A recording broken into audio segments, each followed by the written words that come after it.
Bangkitnya Dataran Hitam bab 1631 syukur. Mendengar perkataan Minos, ikan berwarna-warni itu mengubah pandangannya, merasa bahwa ia dapat menggunakan bantuan manusia ini untuk membalas dendam atas kematian anak-anaknya. Ia sendiri tahu bahwa melenyapkan ular bersisik gelap ini akan sangat sulit. Namun jika ia mendapat bantuan dari manusia ini, terlebih lagi jika ia bertarung di luar laut, peluangnya akan lebih baik. Jika sendirian, ia tidak akan memiliki banyak keuntungan jika bertarung di luar laut, dan terlebih lagi, ia tidak akan mampu memaksa lawannya untuk bertarung di ruang tersebut. Namun saat bertarung di udara, ia akan memiliki sedikit keuntungan dibandingkan ular itu, yang pergerakannya lebih sulit di udara. Jadi melihat kemungkinan kemenangannya meningkat dengan kemunculan Minos, ikan itu segera berubah bentuk menjadi humanoid sehingga bisa bernapas di udara. Sementara itu, ia melayang mendekati manusia. Di saat yang sama, ular itu telah berubah bentuk, menjadi sesepuh berambut abu-abu, sangat berbeda dari pria berambut merah muda itu. Tapi keduanya tingginya beberapa meter, seolah-olah mereka adalah raksasa. Ia juga perlu menggunakan wujud humanoidnya, atau ia tidak bisa bernapas, yang dapat membahayakan nyawa bahkan makhluk kuat seperti dirinya. Merasakan pembatasan spasial yang diberlakukan oleh Minos. Ia mau tidak mau menunjukkan wujudnya yang lebih lemah sambil memandang dengan jelek ke arah manusia tingkat rendah yang menghalangi jalannya. Sialan, menurutmu apa yang kamu lakukan?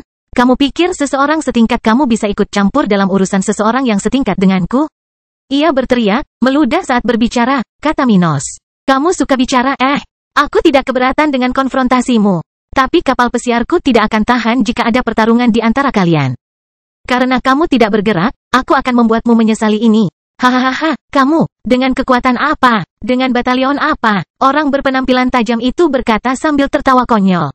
Kemudian Randall mengirimkan pesan mental kepada Minos, hentikan. Larilah, atau dia akan membunuhmu. Minos tidak bisa menjawab Randall, jadi dia berkata keras-keras. Safir, Randall, pinjamkan aku kekuatanmu sebentar. Kemudian kedua tangan Minos muncul di belakang keduanya saat dia memanipulasi ruang di sekitarnya untuk keuntungannya. Dalam sekejap mata, kedua petapa spiritual tingkat rendah itu muncul di sampingnya, terkejut dengan tindakan manusia yang seharusnya hanya menjadi orang suci spiritual. Tidak seperti manusia dari benua tengah, binatang buas dari laut leluhur, dan sebagian besar dunia spiritual, mereka tidak tahu siapa Minos Tuart, kaisar kerajaan Dataran Hitam. Karena itu, dengan gerakannya, kedua monster yang bertarung tadi dikejutkan oleh kemampuan manusia ini. Namun seiring dengan pergerakan spasialnya, Minos dengan cepat menaikkan levelnya ke level 79, semakin mengejutkan keduanya karena efek tekniknya semakin kuat. Apa? Bagaimana bisa? Ikan level 84 berteriak tanpa pengertian. Sementara itu, ular hitam itu lebih pintar dari lawannya dan menatap Minos sambil mengerutkan kening dengan alis abu-abunya. Apakah dia memiliki teknik budidaya sialan itu? Ia bertanya-tanya, mengetahui teknik kuno yang mampu membuat level seseorang berbeda dari kekuatan aslinya. Kalau dipikir-pikir, ia bahkan tidak memperhatikan kedua makhluk itu, yang sekarang lebih lemah. Kekuatan binatang buas terfokus pada tubuh mereka, tetapi itu tidak berarti mereka tidak memiliki sedikit pun kekuatan spiritual. Mereka harus memiliki sesuatu, atau mereka tidak akan hidup lama atau memiliki kesempatan untuk bereinkarnasi. Pada makhluk yang lebih lemah, sisa spiritual ini tidak berarti apa-apa. Namun dalam spiritual sages, itu sudah cukup untuk dicuri Minos dan digunakan untuk keuntungannya sementara. Keduanya menyadari dari mana datangnya level ekstra Minos dan langsung menjadi pucat karena terkejut, melihat bahwa ini bukanlah teknik yang diteriakkan oleh musuh level 85. Apakah ada orang yang mampu melakukan itu? Menakjubkan, apakah itu kuat? Keduanya berpikir, merasa tidak terlalu khawatir dengan situasi mereka karena dia bisa melakukan sesuatu yang begitu mengejutkan. Saat mereka memikirkan hal ini, avatar jiwa Minos bertambah besar, sementara segala sesuatu di sekitarnya tampaknya berada di bawah kendalinya. Ikan berwarna-warni itu tersenyum ketika menyadari sekutu yang tiba-tiba didapatnya begitu kuat dan berkata, "Manusia, bantu aku mengalahkan cacing ini. Aku akan memberikan kompensasi padamu nanti, dan aku masih menawarkan perlindungan untuk wilayah di depan." Minos tahu bahwa perlindungan makhluk level 84 ini bukanlah hal kecil, meskipun dia bisa melawannya dengan seluruh keahliannya. Ini jelas bukan pertarungan yang mudah. Dan jika dia tidak menggunakan opsi melarikan diri ke kerajaan tata ruang, atau lubang hitam, dia mungkin tidak akan menang dan bahkan mungkin nyawanya dalam bahaya. Karena itu, mendapatkan bantuan dari makhluk ini dan hadiah apapun yang dia janjikan sangat berharga. Oke, Minos berkata sebelum menambahkan, kamu akan menentangnya, dan aku akan mendukungmu. Ayo pergi, manusia. Ikan itu terbang menuju ular itu sementara dua teman seperjalanan Minos berdiri di sampingnya untuk menyaksikan pertarungan ini. Ular itu sudah merasakan gravitasi di sekitarnya yang menekannya dan intensifikasi dari mimpi tanpa batas, mencoba membuatnya kehilangan kesadaran akan kenyataan. Sementara itu, seni memangsa sedang menurunkan kekuatannya, membuatnya merasa gugup untuk pertama kalinya sejak ia mulai melawan ikan itu sebelumnya. Tapi ia terbang ke arah lawannya bahkan dengan segala kelemahannya, berjanji akan membunuh manusia itu setelah mengakhiri hidup ikan bodoh itu. Manusia celaka, aku akan menyiksamu perlahan setelah melahap ikan tak berharga ini. Ia berteriak ketika beberapa taring tajam, mirip dengan yang ada dalam bentuk binatangnya, muncul di sekitarnya. Pada saat yang sama, sirip muncul di sekitar ikan berwarna-warni, terbuat dari energi dan hukum, seperti taring lawannya. Binatang tingkat 8 dapat mengaktifkan kemampuan bawaan, yang digunakan keduanya saat mereka melanjutkan pertempuran. Dua binatang dengan Minos bersembunyi di dalam avatar jiwanya. Pada saat yang sama, orang ini membuat teknik pertahanannya menciptakan kulit emas di sekitar proyeksi jiwanya untuk melindungi mereka semua. Dengan ini, salah satu pertempuran paling mengesankan yang pernah disaksikan dan diikuti oleh Minos akan segera terjadi di lokasi itu. Bangkitnya dataran hitam bab 1632 kekuatan mengejutkan. Taring tajamnya terbang menuju ikan berwarna level 84, sementara beberapa di antaranya menuju ke tempat Minos berada, terbang dengan kecepatan tinggi. Di saat yang sama, sirip ikan berwarna di sekitar mulai bergerak serempak, membuat udara di sekitar bergerak begitu banyak dan cepat hingga terdengar suara ledakan di sekitar. Di tengah-tengahnya, sirip-sirip ini menciptakan zona tekanan pada ular hitam itu, mencoba mengenai makhluk humanoid itu. Di tengah-tengah ini, ikan berwarna itu dalam bentuk humanoid. Tetapi sebagian besar tubuhnya ditutupi oleh sisik berwarna, menggunakan ini sebagai baju besi untuk melindungi dirinya dari mangsa lawannya. Setiap taring spiritual berukuran sebesar pedang manusia. Memiliki ujung yang sangat tajam, dan mengandung racun di dalamnya, yang akan mengirimkan zat tersebut ke bagian dalam target begitu mencapai targetnya. Racun ular ini sangat kuat, mampu menyebabkan kerusakan pada sistem saraf dan menimbulkan penderitaan bagi korbannya. Ikan ini mengetahui hal ini dengan sangat baik dan menggunakan sisiknya yang padat untuk melindungi tubuhnya dari zat yang dapat membunuhnya dalam hitungan detik jika memasuki aliran darahnya. Minos melihat awal pertempuran mereka dan tidak tinggal diam, tetap mengaktifkan tubuh indestructible miliknya untuk melindungi dirinya dari serangan musuh. Tetapi tidak berhasil 100% hanya dengan ini saja. Beberapa taring tajam musuh berhasil menembus lapisan kulit emas avatarnya, mencapai ke dalam proyeksi jiwa ini. Ketika beberapa taring ini memasuki avatarnya, Minos akan membuka celah di ruang pada posisi senjata spiritual tersebut dan mengarahkannya ke belakang ular itu. Dia melakukan ini pada saat ini sambil mencoba menari dengan pedang level rendah kelas 4 miliknya, melemparkan pedang ke arah makhluk gelap itu. Salah satu taringnya muncul di belakang kepala makhluk berambut abu-abu itu, dengan cepat menuju ke belakang kepalanya. Ular ini merasakan hal ini dan tidak bisa menahan diri untuk tidak mengerutkan kening. Ia merasakan lawan yang secara tidak sengaja diaturnya tidaklah sederhana. Racunnya tidak akan mampu melukainya, seperti halnya pada makhluk dari spesies lain atau bahkan makhluk dari rasnya, hanya saja lebih lemah darinya. Tapi taringnya sangat tajam, jika dipukul bisa menimbulkan luka. Di saat yang sama, meskipun dia bisa menggunakan kekuatannya untuk membatalkan serangan itu sebelum menyerangnya, jika dia melakukan itu juga akan menimbulkan kerusakan. Lagi pula, dia harus memusatkan sebagian perhatiannya untuk melakukan hal itu, yang bisa menghabiskan waktu milidetik yang berharga. Dalam situasi ini, dia merasa betapapun lemahnya Minos dibandingkan dengannya, manusia ini dapat memainkan peran penting dalam pertempuran ini. Saat dia melepaskan taringnya yang menuju ke tubuhnya, tiba-tiba ular hitam ini menyadari beberapa bila energi muncul dari 6 sudut berbeda, bergerak cepat menuju tubuhnya. Mereka tidak akan menjadi ancaman bagi hal itu. Namun, mengingat situasinya saat ini, menahan Chaotic Gravity, Devouring Art, dan Infinite Dreams secara bersamaan, serangan seperti itu mengkhawatirkan. Mereka tidak akan menghabisi ular ini dalam satu serangan, tapi mereka memiliki kekuatan yang cukup untuk melukai dan perlahan-lahan menghancurkan pertahanannya. Merasakan hal ini, mereka menyadari kesalahan dalam strateginya. Jika aku membiarkan manusia ini terus bertindak, dia akan menyebabkan kekalahanku. Aku tidak bisa fokus pada ikan bodoh itu. Aku harus mengalahkan manusia terkutuk itu dulu. Ia mengambil keputusan, melihat dengan jelek ke tempat Minos melayang di langit, di samping dua binatang lainnya. Ikan itu melihat tatapan lawannya ke arah Minos dan segera menyadari penghinaan yang dimiliki lawannya terhadapnya, monster level 84. Di tengah serangan bersiripnya, makhluk itu lebih mengkhawatirkan manusia daripada serangan level 84. Aku akan membunuhmu, aku akan membalaskan dendam anak-anakku yang dimangsa. Ikan itu berteriak sambil meninju udara, menyebabkan energi berwarna melonjak dari tinjunya dan menciptakan celah di angkasa. Tinjunya menembus angkasa, bersinar dalam 7 warna berbeda saat muncul di depan tempat tujuan ular itu. Ular itu sudah bergerak menuju avatar jiwa Minos, tapi ketika menghadapinya, dia tidak punya pilihan selain mempertahankan diri.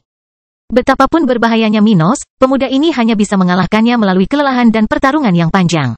Tapi lawan level 84 adalah seseorang yang benar-benar bisa mengakhiri pertarungan dalam satu pukulan jika diberi kesempatan seperti itu.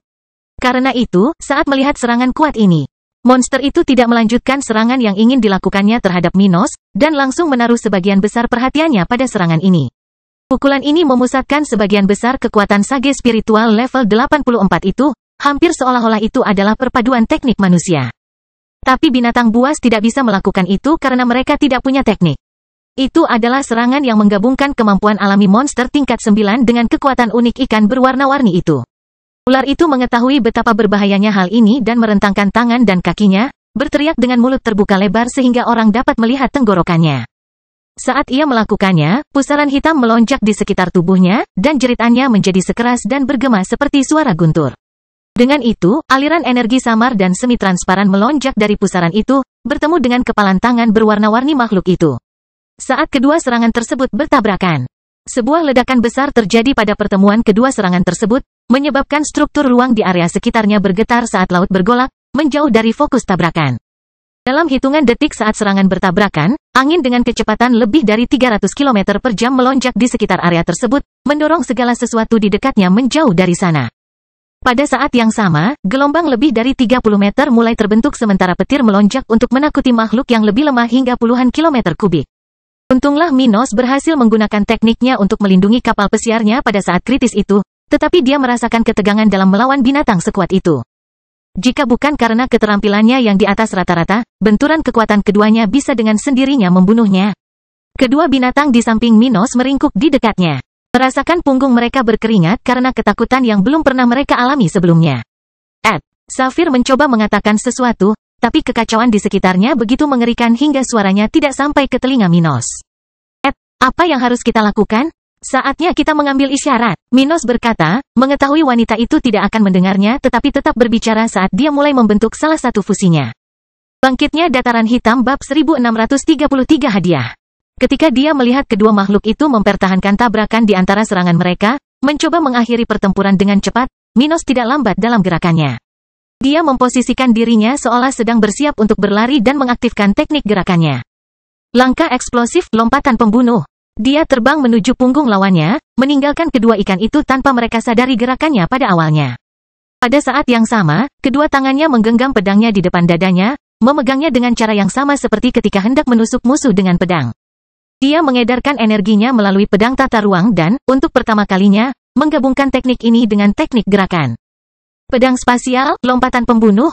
Pada saat itu, pedang rohaninya mulai bersinar terang, bilahnya dengan cepat ditutupi oleh energi gelap.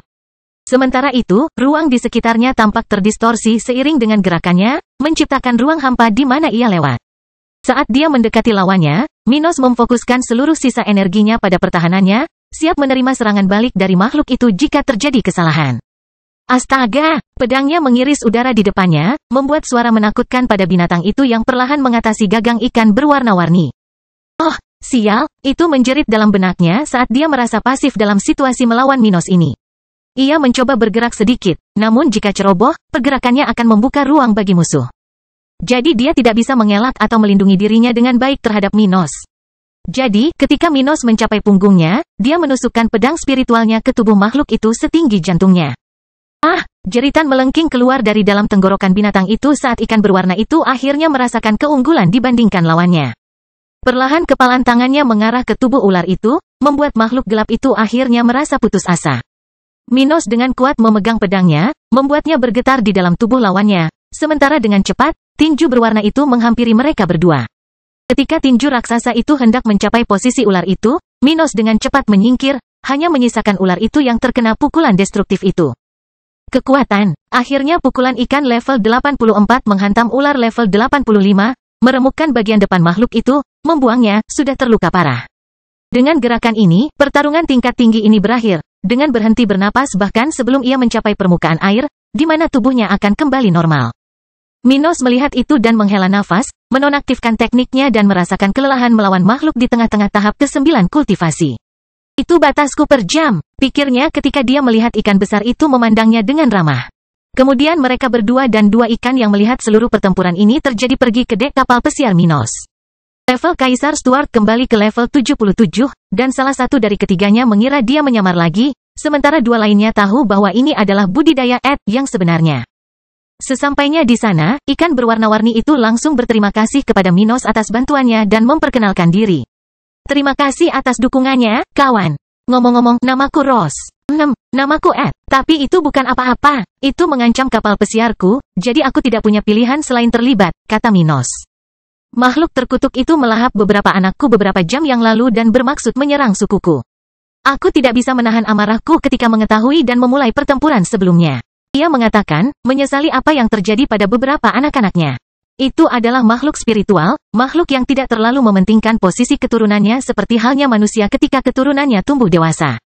Tapi tetap saja, anak-anaknya adalah bagian dari kekuatannya, mereka yang bisa mendukungnya setelah mereka dewasa. Jadi secara alami mereka menghargai mereka dan merasa tidak enak atas kematian mereka. Begitu, kata Minos sambil melihat ke arah sisa-sisa musuh level 85.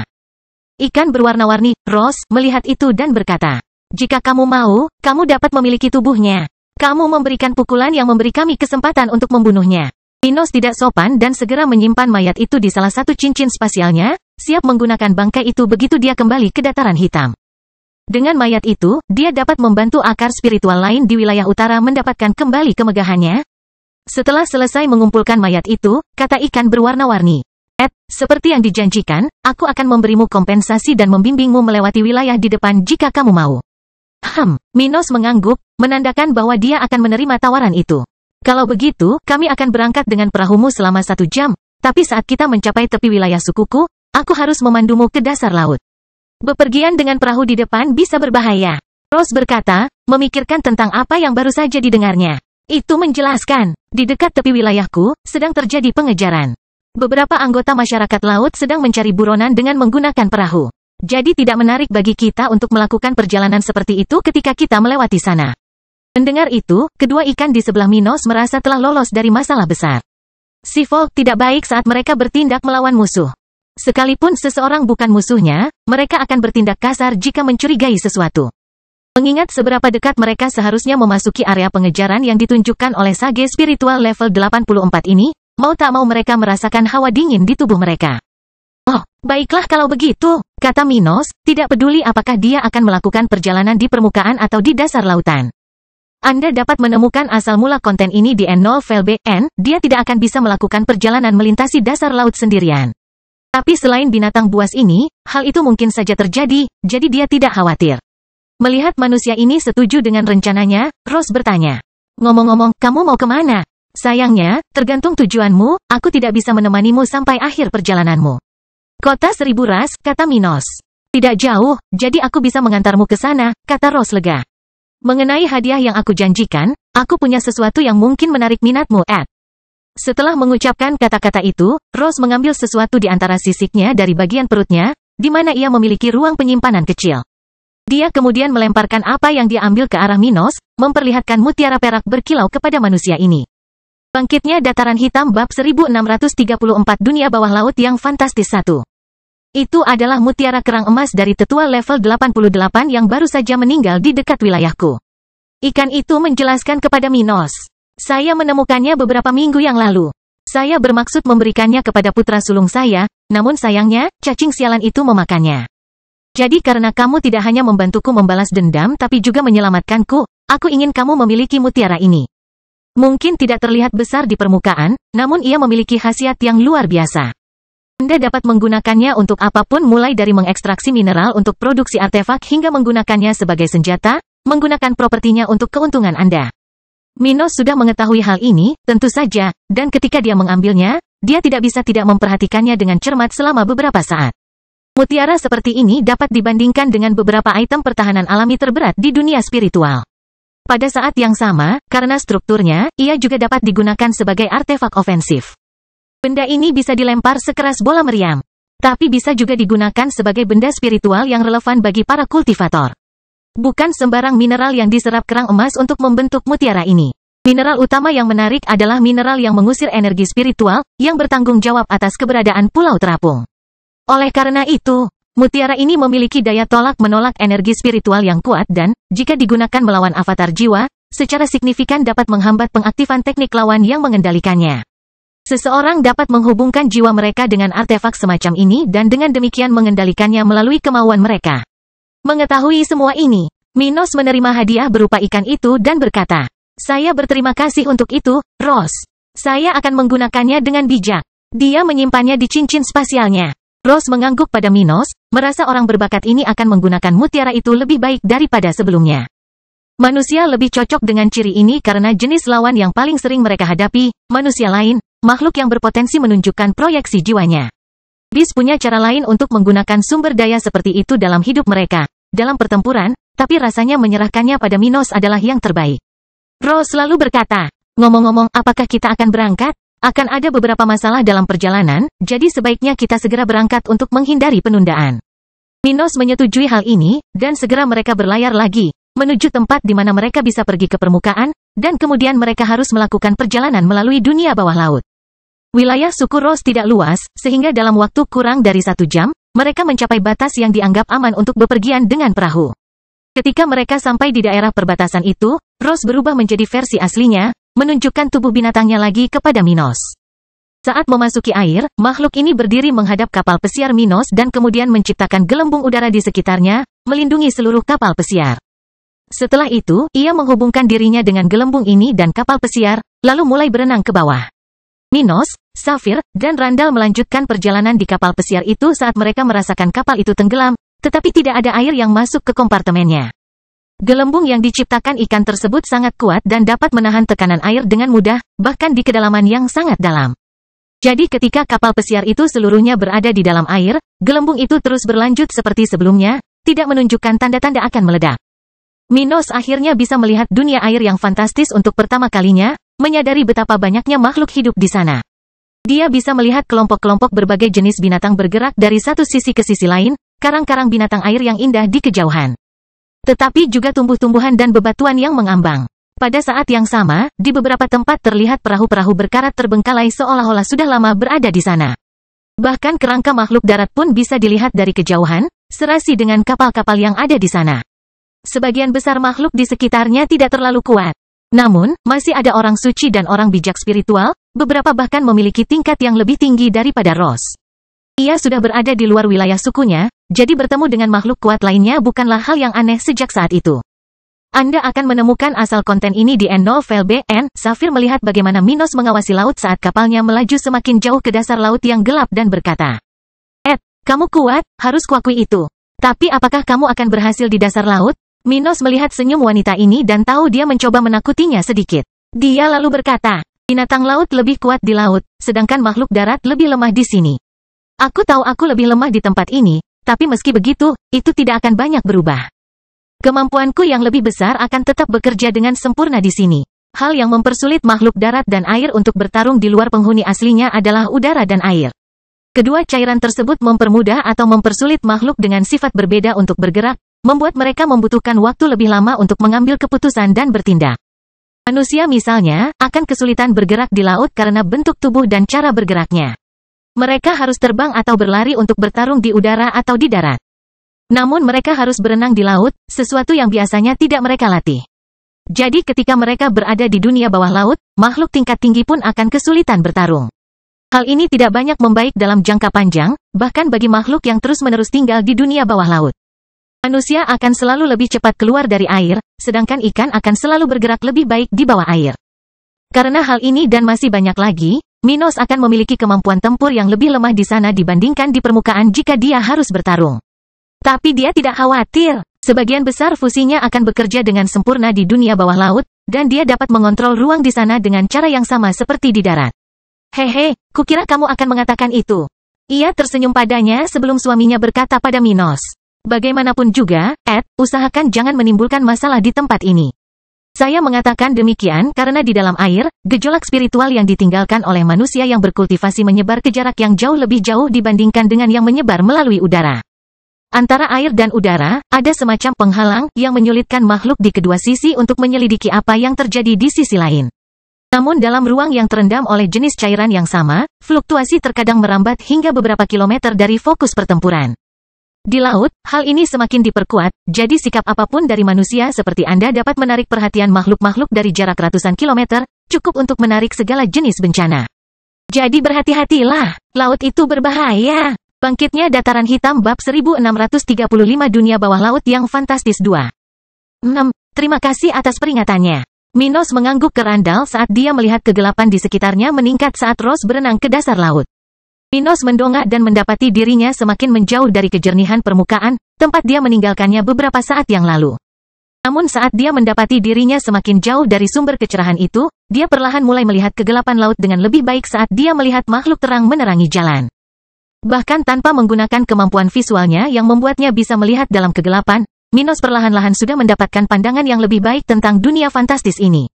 Di mana orang bisa merasa takut atau gembira saat melihatnya untuk pertama kali. Beberapa binatang laut terhebat bernavigasi di zona kegelapan. Di mana seseorang yang berada di permukaan tidak dapat melihatnya, bahkan jika seseorang memiliki kemampuan seorang pesilat setengah dewa spiritual. Karena itu, ketika Minos melihat makhluk pertama ini, dia tidak bisa menahan diri untuk tidak menelan ludahnya dan membuka matanya lebih lebar, melihat dirinya sedekat mungkin dengan makhluk sebesar gunung. Dia melihat seekor paus bersisik abu-abu berdiri tidak jauh darinya, tampak seperti gunung di dekat dasar laut. Namun, ini bukan gunung bukan hanya karena bentuknya tetapi juga karena ketinggiannya, 87. Kedua ikan di sebelah Minos juga berdiri mengamati sekeliling dalam diam bersama manusia ini sambil menahan nafas agar tidak mengganggu makhluk ini. Ada 8 ras paus spiritual, yang terkuat adalah ras yang bisa dianggap sebagai ras paling kuat di seluruh dunia spiritual. Namun bahkan yang terlemah pun tidaklah sederhana. Mereka memiliki tubuh raksasa yang mampu menimbulkan tsunami dahsyat di wilayah pesisir dekat tempat mereka beraksi. Ketika ketiganya menyaksikan gunung itu, kata Rose dalam benak mereka semua. Jangan banyak bicara atau bergerak mulai sekarang. Selama 15 menit berikutnya kita akan melewati area di mana beberapa sesepuh sedang mengasingkan diri. Jadi sebaiknya kita tidak memberi mereka alasan apapun untuk marah kepada kita. Rose tahu bahwa kelompok masyarakat laut sedang mencari orang-orang yang dicari di wilayah sebelum mereka memulai perjalanan bawah air. Tapi orang mungkin mengira makhluk-makhluk ini mungkin juga memperluas pencarian mereka ke area ini, bukan? Masalahnya adalah masyarakat laut, meskipun kuat, bukanlah ras yang tidak bisa dihancurkan, dan kerajaan mereka juga tidak bersahabat dengan semua orang. Beberapa suku menjadikan makhluk ini sebagai musuh utama mereka, dan sebagian dari kelompok ini tinggal di daerah di bawah zona kegelapan. Jadi dengan para tetua dari beberapa suku yang mengasingkan diri di area kegelapan ini, mustahil makhluk-makhluk ini akan pergi ke tempat yang sama di mana Rose mengarahkan Minos. Pilihan perjalanannya cenderung tidak menghasilkan pertemuan Minos dengan manusia laut, yang ingin mereka hindari untuk saat ini. Minos dan 2 ikan di sampingnya sudah tahu seperti apa rupa binatang di daerah itu, jadi Rose bahkan tidak perlu memperingatkan mereka lagi. Mereka tetap diam menunggu ikan besar ini selesai melintasi area ini. Di tengah-tengah ini, mereka merasakan fluktuasi kuat dari binatang-binatang yang dibudidayakan di sana. Beberapa dari mereka bahkan hampir maju ke tahap ke-10. Dunia bawah laut sungguh luar biasa, karena kemampuan air dalam menyerap energi spiritual. Konsentrasi energi di bawah air lebih besar dibandingkan di udara. Bisa dibilang, seolah-olah semua makhluk laut hidup dikelilingi oleh kristal spiritual cair. Minos berpikir dalam hati, merasakan salah satu alasan mengapa makhluk terkuat di dunia spiritual adalah makhluk akuatik. Selain itu, ini adalah alasan lain baginya untuk memperluas wilayah kekuasaannya ke dunia bawah laut. Di mana ia bisa membuat rakyatnya berkultivasi lebih cepat dibandingkan di luar kerajaan tata ruang.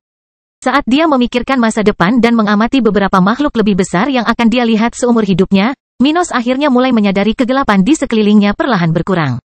Rose menjelaskan kepadanya dan kedua temannya. Lautan dapat dibagi menjadi 3 zona besar, Yang pertama, paling dekat dengan permukaan, langsung diterangi oleh cahaya dari langit. Disinilah biasanya kami berperang, karena kecil kemungkinan kami mempengaruhi makhluk atau suku lain di sekitar. Zona kedua adalah zona yang baru kita lewati, di mana cahaya dari langit tidak dapat menjangkaunya.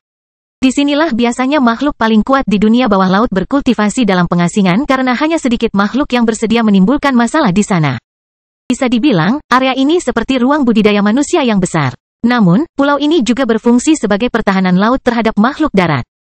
Terakhir, zona yang kita masuki adalah zona terakhir, tempat sebagian besar suku dan makhluk lemah tinggal.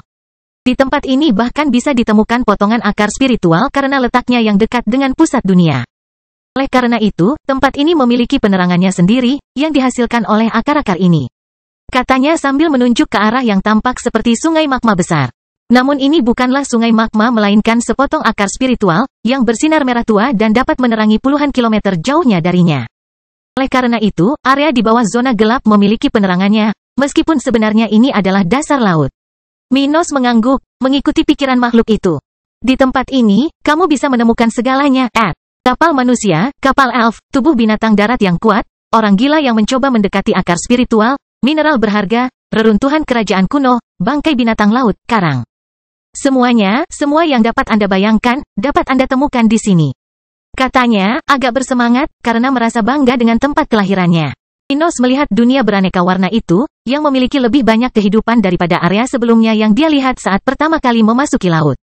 Saat mereka akhirnya meninggalkan area gelap sebelumnya, dia berkata dengan lantang. Luar biasa, tempat ini bahkan lebih menakjubkan dari yang kukira. Tapi kalau begitu, Rose, bagaimana kita akan melakukan perjalanan mulai sekarang? Rose tersenyum dan berkata, di kapal pesiarmu, tentu saja. Biar kutunjukkan sesuatu yang menarik, haha. Setelah mendorong gelembung itu ke arah aliran air, ia kembali ke bentuk humanoidnya dan memasuki gelembung tersebut. Bangkitnya dataran hitam bab 1636 dunia bawah laut yang fantastis 3. Setelah memasuki gelembung dan mendarat di dek kapal pesiar Minos, Rose menggunakan energinya untuk mengarahkan gelembung itu ke arah yang benar. Beberapa saat kemudian, gelembung tersebut memasuki arus laut, bergerak cepat seolah-olah berada di sungai, namun berada di dasar laut. Rose menjelaskan, arus laut terdapat di berbagai titik di lautan. Namun yang paling aman adalah di dekat dasar laut, di mana seseorang dapat dengan mudah bergerak tanpa bahaya yang sama di wilayah lain. Beberapa hewan memanfaatkan arus ini di dekat dasar laut, namun sebagian besar tidak terlalu kuat. Pada saat yang sama, hanya sedikit kapal yang mampu menahan arus ini, sehingga manusia biasanya tidak melakukan perjalanan ke sini.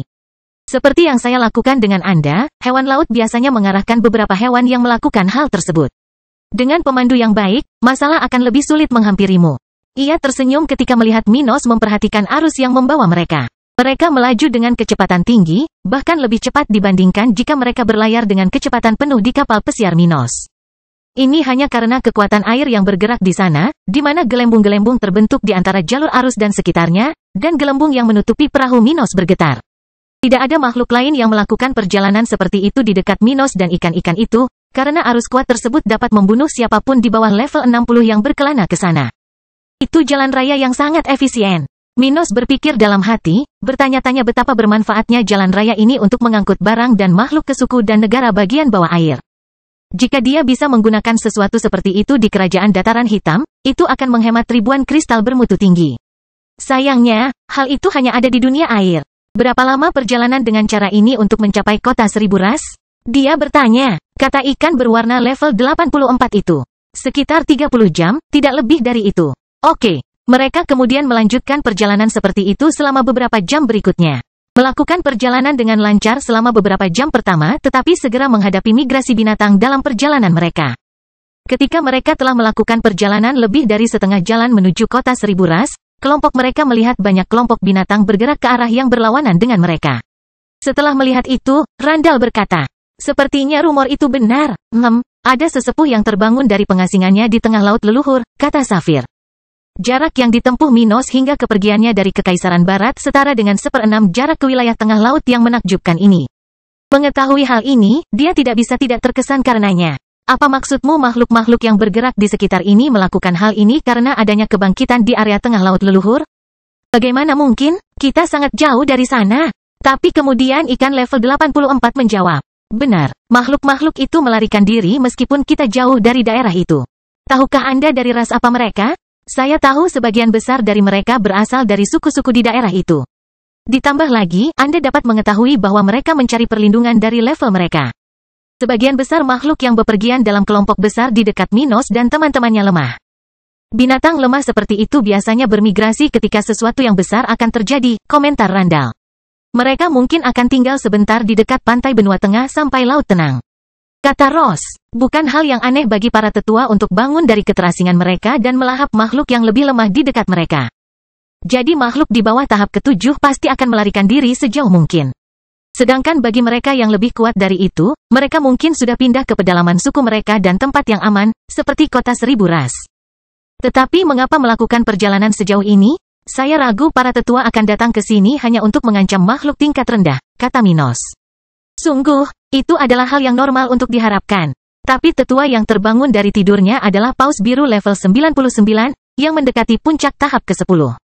Begitu dia bangun, dia akan mencoba mengumpulkan energi sebanyak mungkin. Mungkin sebelum pergi mencari obat tingkat ilahi.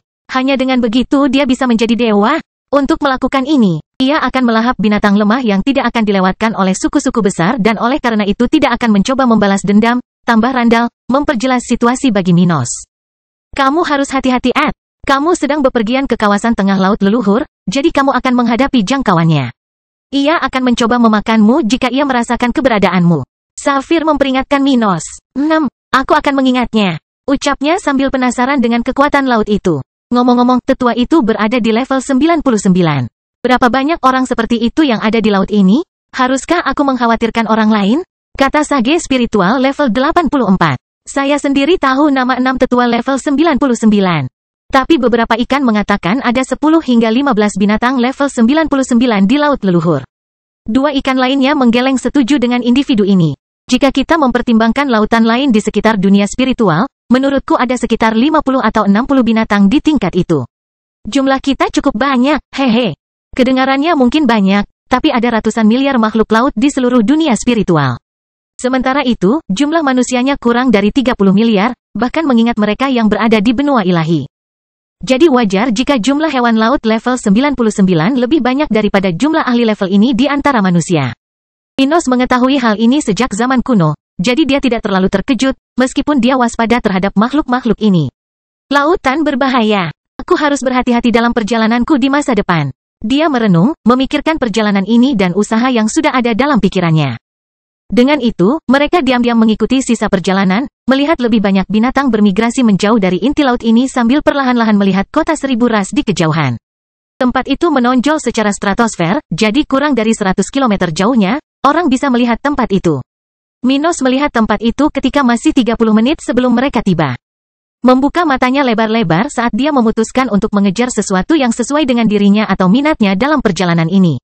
Waktunya melihat apa yang dikatakan peri itu. Bangkitnya dataran hitam bab 1637 kota 1000 ras. Setelah sampai di dekat kota 1000 ras, Minos langsung melihat tempat megah itu menjadi lebih besar dari dekat daripada yang bisa dia bayangkan dari jauh. Kota ini terbentang ke segala arah, dengan bangunan yang sangat berbeda dari yang ada di kota manusia. Banyak bangunan tampak seperti terumbu karang buatan, dengan rumah dan bisnis di berbagai titik dan banyak area berenang. Di saat yang sama, terdapat bangunan berbentuk kapsul yang dapat dilekatkan satu sama lain. Beberapa properti hanya memiliki satu atau beberapa kapsul ini. Tetap saja, Minos dapat melihat dari kejauhan beberapa lusinan struktur ini terhubung untuk membentuk struktur yang sangat besar. Binatang dengan berbagai ukuran datang dan pergi, biasanya dalam kelompok makhluk dari ras yang sama. Meskipun ini adalah kota kebebasan, di mana semua ras diterima, banyak pengunjung yang melewatinya setiap hari. Dan pengunjung tersebut berpindah secara berkelompok tanpa bercampur dengan makhluk ras lain. Tapi ada banyak kelompok berisi binatang dari berbagai spesies yang bergerak di sekitar pinggiran kota. Biasanya mereka adalah penduduk asli setempat, makhluk yang sudah terbiasa hidup harmonis dengan spesies lain. Di antara kelompok-kelompok yang penuh keberagaman ini, kadang-kadang dapat ditemukan makhluk-makhluk yang mempunyai ciri-ciri lebih dari satu ras. Ini adalah keturunan binatang buas yang terkenal. Di dunia spiritual, saat makhluk mencapai tahap ke-8, mereka dapat mengubah tubuhnya agar sesuai dengan keadaannya. Secara khusus, beberapa makhluk menggunakan ini untuk kawin dengan individu dari spesies lain, makhluk yang tidak cocok dalam situasi lain. Melalui ini, ras bibrida ada di dunia yang beragam ini. Di antara mereka, para anggotanya mempunyai karakteristik yang sama dengan ras ayah dan ras ibu. Makhluk-makhluk ini dibenci oleh mereka yang membela kemurnian spesies, seperti halnya para elf, beberapa suku binatang dari benua binatang, dan sebagian manusia dari benua tengah. Hanya di kota-kota seperti ini di dunia bawah laut dan di benua ilahi, keturunan campuran ini bisa hidup damai karena penguasa di wilayah mereka melindungi mereka. Minos melihat keturunan campuran untuk pertama kalinya tetapi tidak merasa jijik. Henricus Longus telah melihat banyak makhluk seperti itu dalam hidupnya yang panjang. Jadi dia merasa nyaman berada di dekat makhluk seperti itu, meskipun dia adalah manusia yang memiliki garis keturunan murni. Di tengah pemandangan setidaknya 100.000 makhluk ini, Minos dan kelompoknya melewati salah satu pintu masuk ke kota 1000 ras. Tempat ini menerima makhluk dari semua ras, baik darat maupun air. Jadi Minos tidak kesulitan memasuki tempat ini, hanya membayar biaya masuk sebesar 50 kristal bermutu tinggi. Makhluk tingkat tinggi menuntut kewaspadaan tingkat tinggi. Jadi biaya masuknya bervariasi sesuai dengan kekuatan orang yang memasuki kota ini.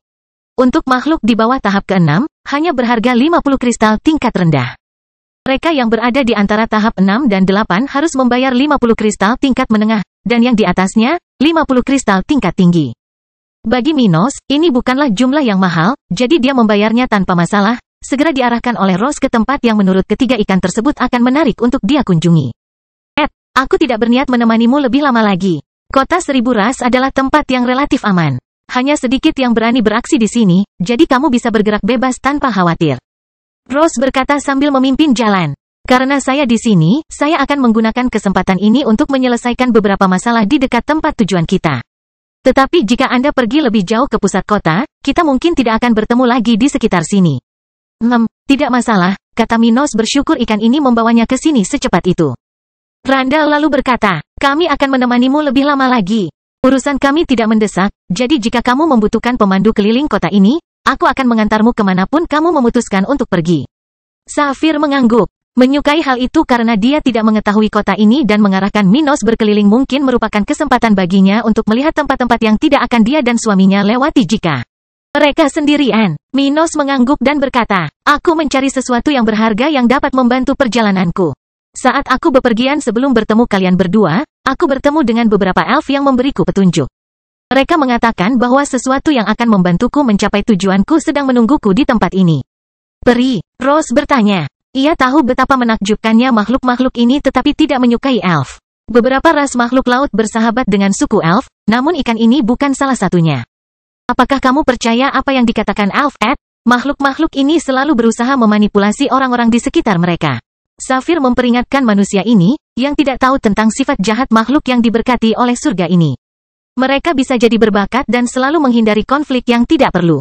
Tapi elf juga biasanya dikaitkan dengan manipulasi orang-orang terdekatnya, selalu berusaha mengubah nasib orang lain. Elf percaya pada takdir dan memiliki kekuatan yang konsisten dengannya, sesuatu yang membuat mereka percaya diri dalam memanfaatkan orang di sekitar mereka. Hal ini membuat mereka ditakuti di dunia spiritual, itulah sebabnya beberapa ras membenci mereka. Ikan-ikan ini termasuk ras yang tidak menyukai elf, jadi mereka semua mengira Ed sedang dimanipulasi oleh salah satu makhluk mengerikan tersebut. Minos tersenyum pahit, mengetahui alasan mengapa beberapa ras laut tidak menyukai elf. Di masa lalu, para elf telah membantu masyarakat laut menciptakan kerajaan mereka. Itulah sebabnya ras ini menjadi begitu kuat dan masih menjadi sekutu pulau elf. Tetapi untuk melakukan ini, para elf harus menghadapi ras binatang yang tak terhitung jumlahnya, menindas, mengancam, dan mencuri energi karma anggota mereka yang berbakat. Minos lalu berkata, aku tidak ada hubungannya. Biarpun para elf punya banyak alasan untuk curiga, wanita itu sudah membuat kontrak paksa denganku. Jadi dia tidak akan mendapatkan keuntungan jika dia berbohong padaku. Mendengar hal itu, ketiganya merasa murka mengingat nenek moyang mereka yang pernah menderita seperti Minos dan akhirnya meninggal untuk dikumpulkan energi karmanya. Peri terkutuk, makhluk keji, aku tidak percaya mereka melakukan ini pada Ed muda. Randall berkata, merasa marah pada makhluk-makhluk ini. Rose menegangkan siripnya, merasa marah. Apa yang akan kamu lakukan, Ed? Sayangnya, nasib mereka yang diincar para elf biasanya tidak menjanjikan. Bangkitnya dataran hitam bab 1638 kamar dagang leluhur. Entahlah, aku hanya percaya bahwa apa yang dia katakan akan kutemukan di tempat ini akan sangat berguna dalam perjalananku.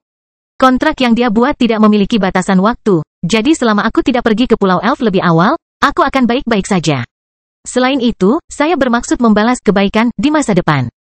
Dia berkata kepada Rose dengan tulus. Dia tidak memandang elf secara negatif seperti makhluk-makhluk ini. Tapi kontrak yang dipaksakan wanita itu mengganggunya, dan Minos berniat membalas dendam.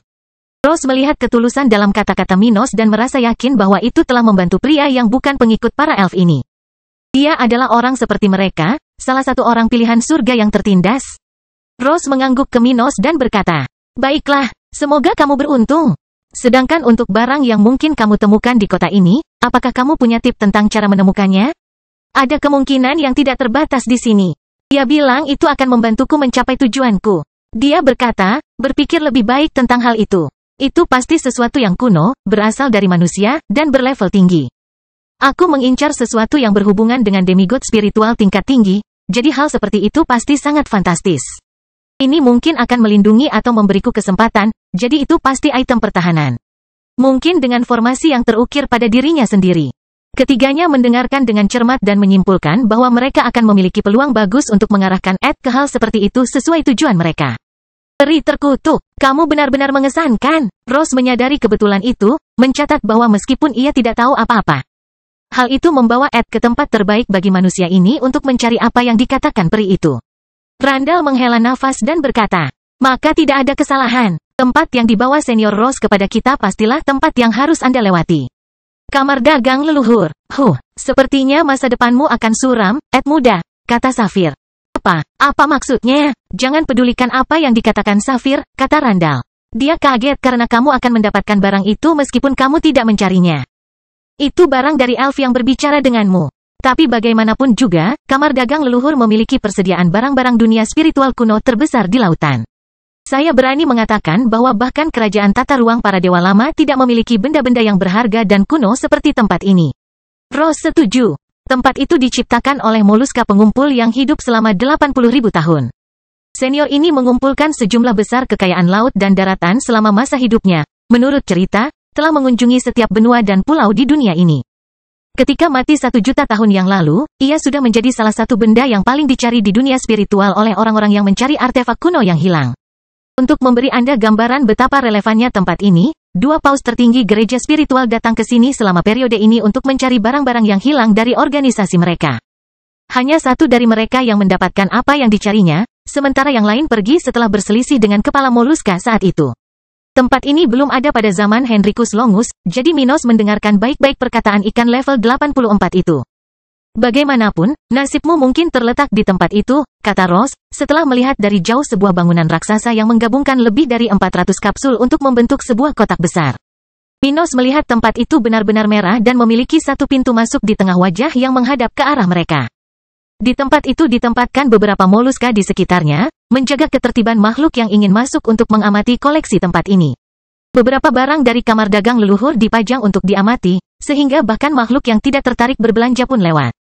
Maka ketika mereka sudah mengantri, salah satu moluska segera menghampiri mereka dan berkata, itu berarti 500 kristal bermutu tinggi untuk kalian semua. Kalian punya waktu hingga 12 jam jika memutuskan untuk memasuki kamar dagang leluhur. Rose tidak mau masuk ke sana dan mengucapkan selamat tinggal pada Minos. Ed, disinilah kita berpamitan. Kuharap kau bisa mengalahkan peri terkutuk yang menempatkanmu dalam situasi menyusahkan ini. Aku akan melakukan yang terbaik. Secara keseluruhan, itu saja.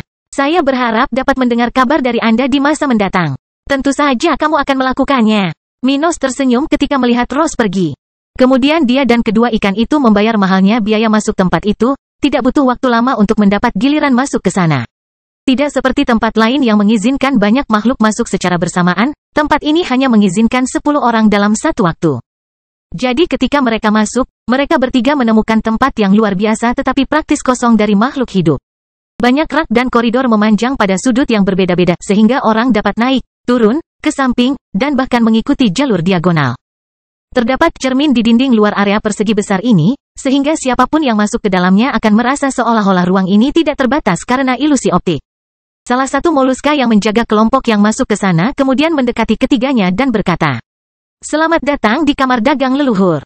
Apakah Anda di sini untuk membeli atau mengamati? Minos lalu berkata, saya sedang mencari sesuatu yang bisa membantu saya mencapai tujuan, namun takdir belum mengungkapkannya kepada saya sebagaimana adanya. Saya yakin saya akan menemukannya di sini. Baiklah, bisakah kamu memberitahuku sesuatu agar kita bisa mulai mencari barang ini? Itu berada dalam wujud binatang, tapi lebih kecil dari wujud aslinya, sedikit lebih besar dari manusia dewasa, katanya. Yakinlah, saya akan menjaga kerahasiaan apa yang Anda cari. Saya sedang mencari sesuatu yang berhubungan dengan gereja spiritual. Minos langsung ke pokok permasalahan, mengetahui bahwa makhluk dari ras ini sangat dapat dipercaya.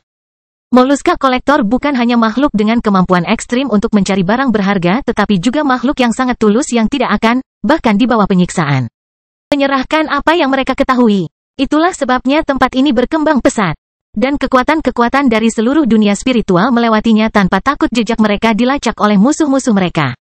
Khususnya, sesuatu yang berhubungan dengan Maximilian Flamen dan sarkofagus kuno Serapim.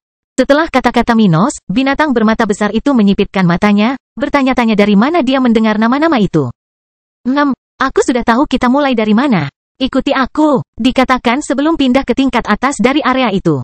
Bangkitnya Dataran Hitam bab 1639 barang kuno. Minos dan kedua ikan itu mengikuti moluska itu melewati area yang penuh dengan berbagai jenis barang, semuanya ditandai dengan kekunoannya, mudah dilihat dari tampilan komponennya. Beberapa benda retak, dan ada pula yang kehilangan sebagian warnanya atau berwarna kecoklatan.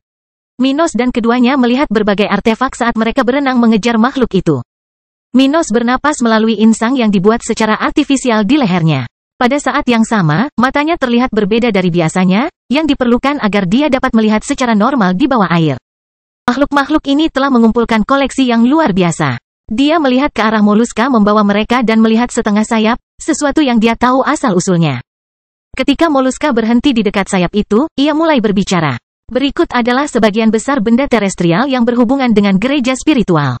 Sayap yang Anda lihat ini, manusia, milik keturunan keluarga pendiri gereja spiritual. Itu milik setengah keturunan manusia dan serafim. Kedua ikan itu berseru kaget, karena mereka tidak mengetahui keberadaan serafim yang sebenarnya. Yang mereka ketahui tentang makhluk-makhluk ini berkaitan dengan gereja spiritual dan bagaimana mereka memuja sosok serafim. Tapi mereka selalu mengira gambar ini tidak lebih dari ciptaan manusia, sesuatu yang mereka gunakan untuk menciptakan aliran sesat. Anda akan menemukan asal konten ini di N0VLBN, makhluk-makhluk ini tidak pernah mengira bahwa serafim telah ada selama lebih dari 10.000 tahun keberadaan mereka. Bagi mereka, selain penemuan pikiran, teknik yang menciptakan karakteristik serafim tersebut adalah yang paling banyak dilihat oleh siapapun dari makhluk tersebut. Moluska itu, makhluk yang juga menyukai sejarah dan keingintahuan, melihat reaksi keduanya dan menjelaskan. Di masa lalu, serafim ada di benua ilahi. Namun karena perang yang kita tidak tahu alasan mengapa hal itu dimulai, mereka terpaksa bermigrasi ke benua tengah.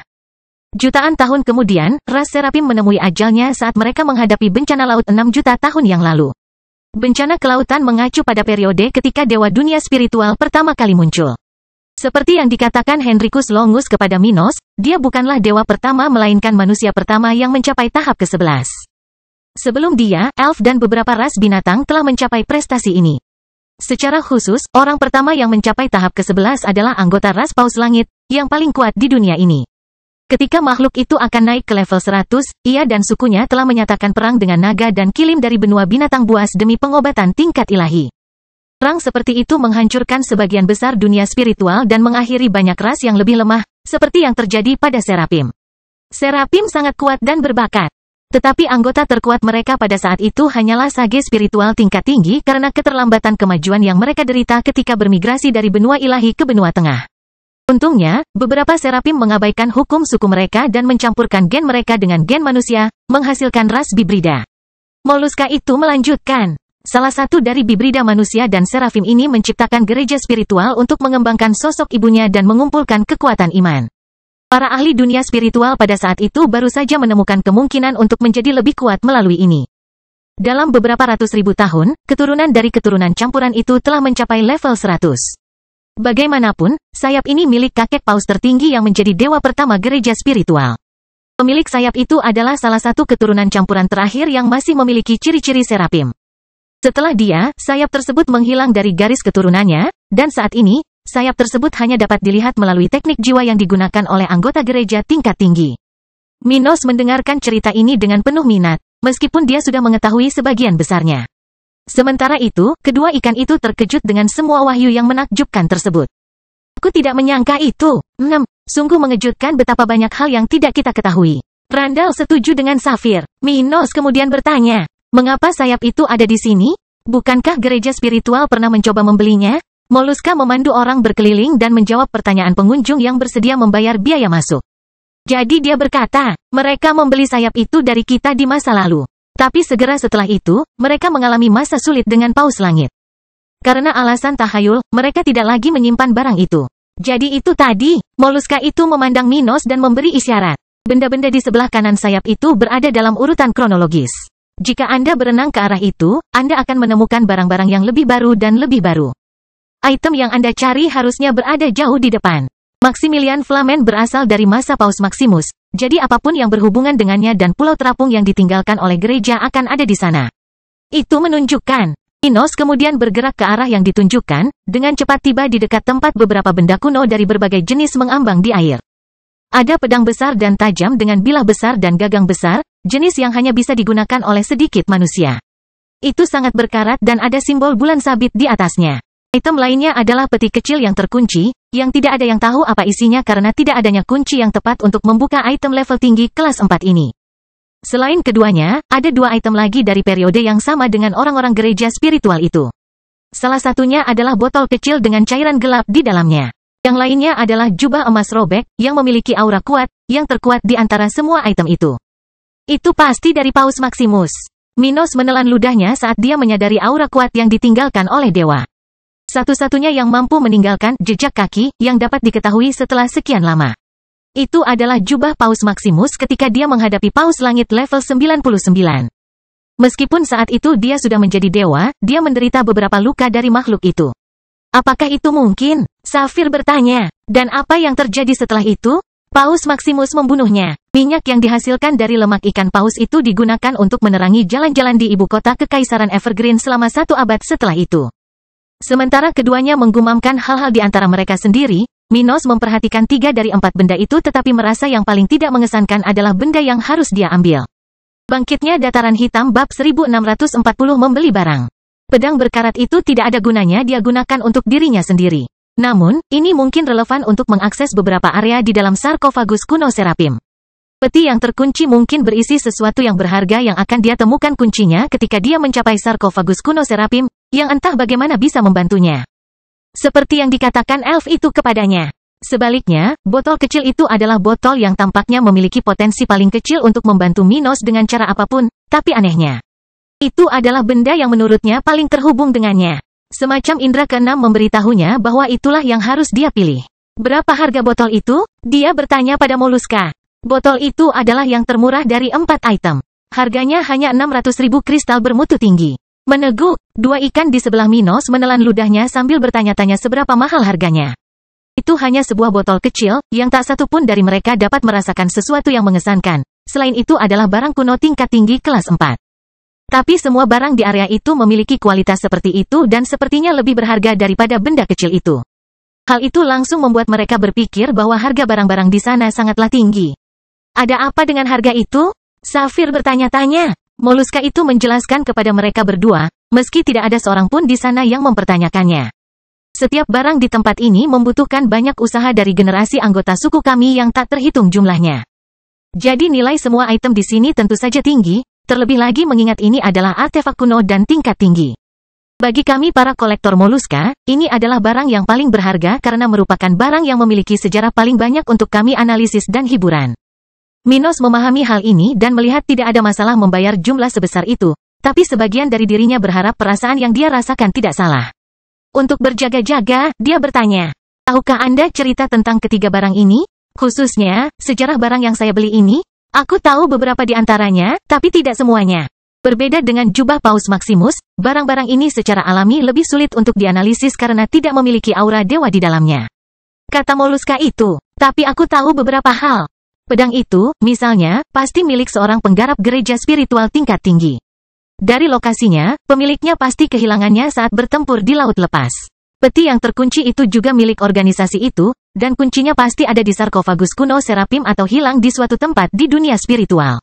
Gereja tidak memiliki kuncinya. Kalau tidak, itu pasti sudah dibeli dari kami. Kami tidak tahu apa isinya, tapi mungkin nilainya kecil bagi orang yang tidak memiliki hubungan dengan pemiliknya. Anda dapat menemukan asal mula konten ini di N0VLBN, di masa lalu dan bahkan saat ini. Tidak jarang beberapa kultivator hebat menyimpan kenangan dan hal-hal emosional dalam barang-barang seperti ini. Jadi bisa saja berisi sesuatu yang bernilai tinggi, tapi bisa jadi itu hanya sekedar oleh-oleh untuk seseorang yang hidup puluhan ribu tahun. Ia berhenti sejenak saat melihat botol itu dan berkata, itu ditemukan di kerajaan bunga lebih dari 1,5 juta tahun yang lalu. Kami tidak tahu apapun tentang apa yang ada di dalamnya. Bisa jadi itu adalah tinta, darah, atau anggur, kami tidak tahu karena kami tidak berani membukanya. Tapi ini harusnya penting karena tidak ada seorang pun yang akan menyimpan sesuatu yang tidak berharga di perangkat seperti ini dan dengan kualitas seperti ini. Minos mendengarnya dan merasa terdorong untuk membeli peti itu. Tapi saat dia hendak melakukannya, dia merasakan kulitnya merinding dan berubah pikiran. Baiklah, saya akan menyimpan botol kecilnya. Ini 600.000 kristal bermutu tinggi. Dia mengambil beberapa kantong kristal dari salah satu cincin spasialnya dan menyerahkannya kepada makhluk itu. Kedua ikan itu memandang Minos dengan heran sekali lagi. Tidak menyangka bahwa dia memiliki kekayaan yang begitu banyak sehingga dia bisa menghabiskan semua itu untuk sesuatu yang mungkin tidak berharga. Dengan 600.000 kristal bermutu tinggi, seorang kultivator dapat dengan mudah membayar seluruh biaya hidup mereka hingga mereka menjadi demigod spiritual. Tetapi keduanya tidak tahu bahwa Minos memiliki akses ke kristal yang jumlahnya beberapa kali lipat karena dia adalah seorang kaisar dan pengontrol bank dataran hitam.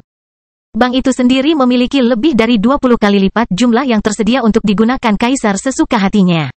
Moluska itu tidak repot-repot mencoba memahami bagaimana manusia level 77 dapat membayarnya dan segera mengurus dokumen di baliknya. Tidak rumit untuk melakukan itu. Setelah mendaftarkan penjualan botol kelas 4 tingkat tinggi, botol itu dikembalikan dengan bukti pembayaran dan barang itu di dalam kotak emas. Ini dia, dikatakan sebelum bertanya, apakah ada hal lain yang menarik minat Anda? Kami memiliki hal lain yang berkaitan dengan apa yang Anda cari, tetapi levelnya lebih rendah. Minos menyimpan benda itu di cincin spasialnya dan berkata, tidak, hanya itu yang kuinginkan. Meski begitu, Moluska itu akan segera menemani ketiganya ke pintu keluar kamar dagang leluhur, area yang sama sekali berbeda dari pintu masuk, yang hanya bisa dilalui oleh pembeli. Tidak ada seorang pun selain karyawan tempat itu di sekitar, jadi Minos dan kedua temannya bisa berangkat jauh tanpa ada yang menyadarinya. Ketika mereka sudah cukup jauh dari tempat itu, Safir bertanya, aku ingin tahu apakah itu barangnya, Ed? Menurutku itu sangat biasa dibandingkan dengan yang lain. 6. Aku yakin begitu. Minos berkata, mengingat sensasi sebelumnya, sesuatu yang hanya bisa dia kaitkan dengan apa yang dia peroleh dengan menumpahkan darahnya di peta sarkofagus kuno Serapim. Kuharap itu benar, komentar Randall. Ngomong-ngomong, apa yang ingin kamu lakukan sekarang? Saya ingin pergi ke pusat kota ini, jawab Minos. Seorang tetua pernah memberitahuku bahwa jika aku melewati salah satu kota 1000 ras, aku harus mencari patung manusia. Menurutnya, hal seperti itu akan membawaku pada sesuatu yang menarik. Minos mengarang cerita untuk membenarkan ketertarikannya melewati kawasan pusat kota ini, mengikuti ingatan Henricus Longus. Henricus Longus telah mengunjungi setiap kota besar bawah laut di lautan dan meninggalkan barang-barang di masing-masing kota tersebut. Ini bukanlah sesuatu yang dia tinggalkan untuk Minos tetapi untuk generasi masa depan manusia di keluarganya atau orang-orang yang mengetahui sejarahnya. Pria itu tahu bahwa suatu hari dia akan mati, dan seperti banyak pakar tingkat tinggi lainnya, dia telah menciptakan beberapa cara untuk meninggalkan jejaknya di dunia ini, meninggalkan warisan. Minos tahu salah satu dari mereka pasti ada di kota ini, jadi dia tertarik untuk mengejar hal seperti itu.